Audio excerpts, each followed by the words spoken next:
Netflix is only alive because the one time it tried to sell itself, it got humiliated and turned down.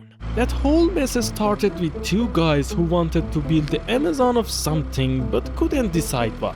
Renting movies sounded good, but VHS tapes were too big to mail. Then they heard about the DVD, a small, flat, light enough for an envelope. Nobody knew if a disc could survive the post, so they tested it and it arrived fine. And that was their answer: movies by mail. On day one, it worked so well, the website crashed in 15 minutes. But one movie at a time just made them Blockbuster by mail, and that wasn't enough to take down a giant. So they changed everything. One flat monthly fee, watch as much as you want, and no late fees.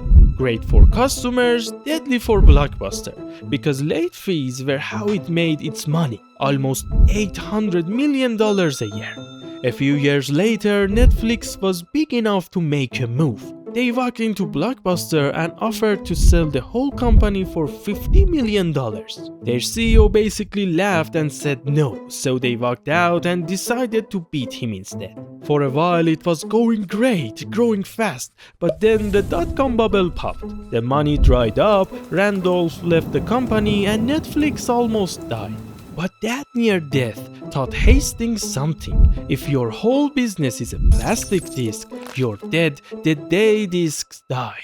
So in 2007, while DVDs still paid every bill, he started streaming online for free, killing his own best product before anyone else could. Then he got cocky. In 2011, he raised prices about 60% overnight and split the DVDs into a weird new brand called Quickster. People revolted. The stock dropped almost 80% and he had to go on camera and say, "I messed up."